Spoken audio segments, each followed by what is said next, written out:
Bonjour à tous et bienvenue dans ce bilan lecture d'août qui est assez léger, voire très léger. Je n'ai fait que 7 lectures. En vrai c'est bien parce qu'il y en a certains qui font pas autant, mais par rapport à moi, par rapport à ce que je fais, je trouve que c'est extrêmement léger ce mois-ci. Et encore, ça aurait pu être moins, mais j'ai eu une bonne lecture qui m'a fait reprendre un peu d'aplomb. Donc on va voir ça tout de suite. J'ai lu 3 mangas ce mois-ci. J'ai lu le tome 1 d'un comptable à la cour qui était très bien. J'ai hâte de lire la suite et tout. Vraiment, on est dans un monde de fantasy. C'est un isekai. En gros, c'est une personne du monde réel qui va dans un monde de fantasy, heroic fantasy, etc. Et en gros, il y a une fille, en gros, qui est l'élue en fait de ce monde. Mais lui va arriver par erreur dans ce monde et c'est un comptable et donc voilà, on va voir un peu ce qui va se passer, donc son acclimatation, comment il s'acclimate dans cet univers et aussi les autres personnages, etc. ainsi que leur mode de fonctionnement, leur mode de vie qui est très différent. Voilà, j'ai bien aimé ce premier tome, c'était très bien, j'ai passé un bon moment, j'ai hâte de lire la suite. Ensuite j'ai lu le tome 1 et 2 de l'Oméga du Palais, qui est une duologie yaoi de chez Anna Collection. Alors, comment dire, il y a beaucoup de points positifs, mais il y a en fait un gros point négatif qui a fait que j'ai apprécié ma lecture, mais ça m'a terriblement gênée. On suit, donc c'est un Omégaverse. Donc c'est avec les alphas, les omégas peuvent tomber enceintes des alphas et voilà, bref, donc c'est un yaoi. On va suivre donc l'histoire de, je sais plus comment il s'appelle mais je vais mettre son nom, et l'histoire de, je sais plus comment il s'appelle mais je vais mettre son nom. Donc les deux protagonistes principaux, donc un qui est un oméga qui est issu d'une famille mais en fait qui l'a jamais traité comme une personne en fait, parce que dans son pays, les omégas sont mal vus, et à contrario du pays où il va aller, où les omégas sont très bien vus. Donc c'est un mariage forcé, donc proximité forcée, mais attention, l'alpha en question, au moment du mariage, n'a que 10 ans. Voilà. Et l'oméga en a 18 ans.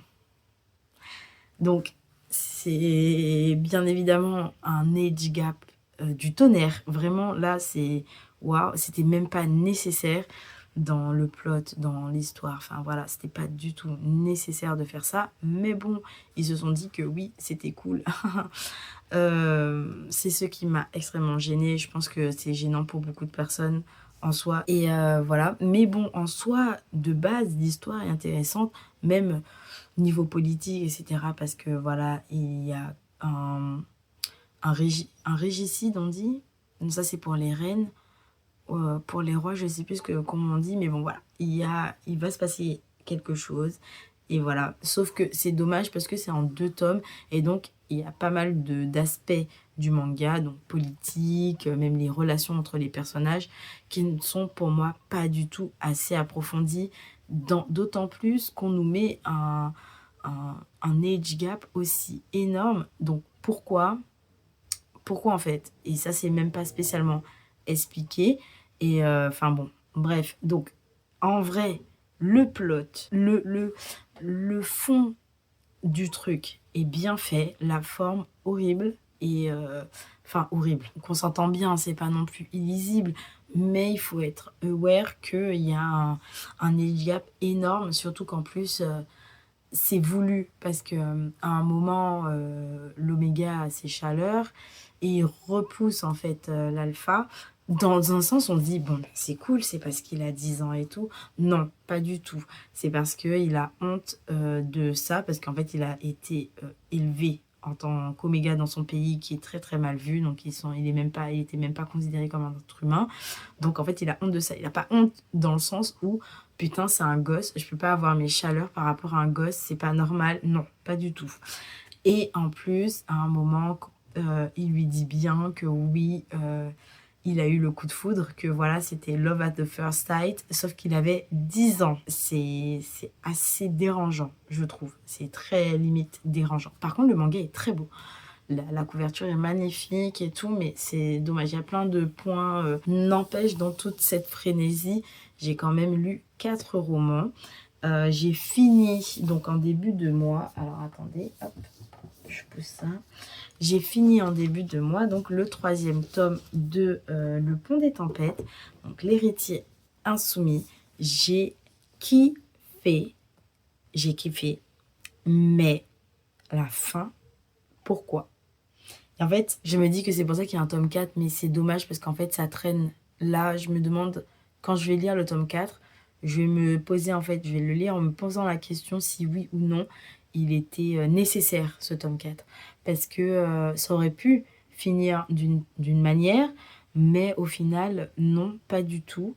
Donc là, on va rentrer, je pense, beaucoup plus dans le vif du sujet de l'histoire d'amour entre Zara et le frère de Lara. Donc le tome 4 sera vraiment plus fixé sûrement là-dessus. Donc je ne l'ai pas encore lu, je vais le lire. Et de toutes les manières, il faut que je les lise pour pouvoir vous dire à quel moment, enfin vous faire un peu la trame que je m'étais dite en lisant ce tome-ci. Par rapport aux 2 duologies, parce que c'est 4 tomes, c'est une saga en 4 tomes, et c'est 2 duologies. Donc voilà, oui, 2 duologies. Ensuite, j'ai lu, et c'est ça qui m'a donné du baume au cœur, parce qu'en fait, j'étais dans un vide, j'arrivais pas à lire, j'arrivais vraiment pas à lire. J'essayais de lire des trucs, mais ça n'avait pas fonctionné. Et en fait, je me suis dit, oh tiens, lui, il est là, on me l'a offert à Noël. Bon, je vais le lire et tout, nanani, nananer. Et au final, oh là là, coup de cœur de ce mois-ci. Un automne pour te pardonner de Morgane Moncomble aux éditions Hugo Roman. C'est vrai que j'ai pas dit, mais bon, ça en vrai, tout le monde le sait. Le Pont des Tempêtes, c'est Brajlon. Et donc, c'était trop bien. Ce qui est dommage, c'est la romance qui est un peu bancale. La manière dont c'est mené par rapport au reste du texte, je trouve que ça, il y avait des moments où en fait ça n'avait pas lieu d'être. Voilà, c'était un peu en décalage avec ce qui se passait dans le livre. Cependant, purée, c'était un Dark Academia très automnal. Alors, si vous voulez le lire pour l'automne, vraiment, il porte très bien son nom. Parce qu'il est très automnal. Ça m'a fait un peu penser par moments à If We Were Villains dans la construction de certains personnages et tout, et leur dialogue, etc. C'était très bien, vraiment. Morgane Moncomble, j'en ai lu 2. J'ai lu celui-ci et le tome 2, Un hiver pour te résister. C'est celui-ci mon préféré. Là, c'est celui-ci mon préféré. J'ai trop hâte de lire la suite. Du coup, le tome 3 et le tome 4, parce qu'il y a 4 saisons. Et j'ai kiffé. Là, j'ai beaucoup plus kiffé sa plume que dans le tome 2, même si j'ai kiffé le tome 2. Mais là, j'ai carrément adoré. Et vraiment, il était bien mené, bien ficelé. Et même à la fin, le plot twist. Oh my god. Et en fait, c'est aussi un fond de BL. De petites relations gays. Mais je vais pas vous dire plus. Parce que sinon, c'est vous spoiler. Mais vraiment, il était comme ça. J'ai vraiment kiffé. Et en fait, comme j'ai lu vite, ça m'a donné de l'aplomb. Donc, j'ai pu reprendre d'autres lectures, dont mon premier roman F1, donc On Paul, la saga Light Out de Miles Coleman, aux éditions Ito, qui sont les éditions poche enfin la branche éditoriale poche de BMR, si je ne me trompe pas. Je l'avais vu au festival de poche qui était à Créteil, et je me suis fait dédicacer, et donc il était trop bien. Il était bien. Après, bon, voilà. Ça reste une romance de con. Vous savez très bien ce que je veux dire quand je dis romance de con. Ça n'a aucun... C'est pas du tout négatif. Hein. Mais voilà, ça reste une romance de con. Mais elle est bien faite, elle est bien écrite. Et on suit vraiment ce qui se passe à l'intérieur, du coup, de tout ce qui est F1, etc. Et comme je kiffe tout Squeezie, etc., le GP. Donc, j'avais déjà un peu le vocabulaire. Mais ce qui est cool, c'est qu'en tout début, elle met... voilà. Elle met la définition un peu du lexique. Voilà, elle met tout. Il y a au moins 3 pages de lexique pour pouvoir bien expliquer bien expliquer ce que c'est, parce que parfois il parle de spin, il parle de ça, il parle de grip, il parle de ceci, de cela, bref, d'undercut, bref, et du coup, bah, le commun des mortels n'est pas obligé de savoir ce que c'est. Et en plus aussi, elle vous met hop, les écuries, avec les personnages dans les écuries et tout. Et vraiment, il est très très bien fait. Bon, j'ai pris un format poche parce que du coup c'était le festival poche et tout.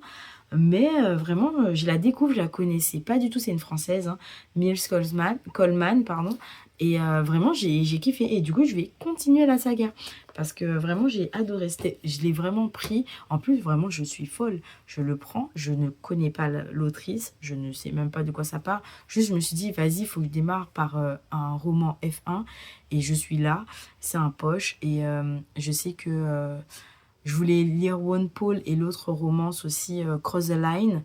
Mais bon, j'étais déjà sur place. Je me suis dit, tiens, une romance F1, je vais kiffer, peut-être. Donc, je vais tester. Et j'étais vraiment allée en mode, je ne sais pas ce qui m'attend. Et je l'ai quand même fait dédicacer. Mais bon, bref. Mais j'ai kiffé et je vais continuer la saga. Et une autre saga que j'ai continuée et que j'ai bien kiffé aussi, c'était le tome que j'attendais le plus parce que c'est l'un de mes personnages préférés de cette saga. C'est la saga Kings of Sin d'Anna Wang aux éditions Hugo Roman. Et donc, c'est le livre de l'orgueil qui était donc sur Kai. Et j'ai kiffé. J'ai kiffé. C'était trop bien. C'était trop bien. Vraiment, j'adore le personnage de Kai. Il est tellement... il est froid, distant, mais en même temps... moi, j'ai kiffé. Voilà, c'était une romance de con. Et c'est vrai, j'ai lu pas mal de romans. Enfin, j'ai lu que des romances. Et... et voilà, c'est la saga que je préfère d'elle. Parce que j'avais commencé Twisted Love, mais j'avais pas du tout kiffé. Et c'est pour ça que je me suis dit, vas-y, je vais regarder tout quel tome de Twisted, de la saga Twisted est revenu le plus de fois. C'est le tome 1, 2, 3 ou 4 ou je sais pas quoi. Que je le lise pour que je puisse voir si au final c'est que le tome 1 que je n'ai pas apprécié ou pas. Mais en tout cas, cette saga-là, c'est sûr, je l'ai en physique. Et je suis actuellement en train de lire le tome 3, L'Avarice, qui est sur Alessandra et Dominique. Et vraiment, je kiffe, je suis à la moitié du livre. Et voilà, je kiffe de ouf. Donc voilà, au final, c'est toutes les lectures que j'ai faites ce mois-ci. 7. On est passé assez rapidement. D'habitude, je lis un peu plus. Parfois, je lis un peu... Non, je lis jamais moins de 10. C'est rare. Mais bon, en tout cas, ce mois-ci... Enfin, le mois d'août a été un peu intense. Et donc, c'est normal que je n'ai pas autant lu de ce que je voulais lire. Mais bon, c'est la vie, c'est comme ça. Faut pas non plus s'arrêter là-dessus. Et au pire des cas, en septembre, etc., je vais pouvoir m'atteler et lire un peu plus. De toutes les manières, dans mon challenge, j'y suis déjà... j'y suis arrivée. En fait, je change le nombre. Mais je pense que pour 2026, je mettrai 100 directs. Comme ça, voilà, je ferai pas des changements à chaque fois. Vraiment, coup de cœur de ce mois-ci, ça restera du coup un automne pour te pardonner. Oula, elle a failli me frapper. Et moins coup de cœur, enfin, ça restera toujours une très très bonne lecture, mais qui arrive en dernier, ce sera l'Oméga du Palais. Voilà, merci d'avoir regardé cette vidéo. N'hésitez pas à liker, à commenter, à mettre le fameux emoji pile à lire. Et puis à me raconter si le mois d'août a été plus fluctueux en termes de lecture, si vous avez eu que des coups de cœur. Et même si vous en avez eu que 3 lectures dans le mois, mais que 3 coups de cœur, et ben c'est déjà bien mieux que moi. Parce que je n'ai eu qu'un gros coup de cœur. Bon, en vrai, 2. Parce que le tome 2 là, de King of Sin, vraiment très très bien. Mais faites-moi savoir tout ça. Et puis voilà. Ciao!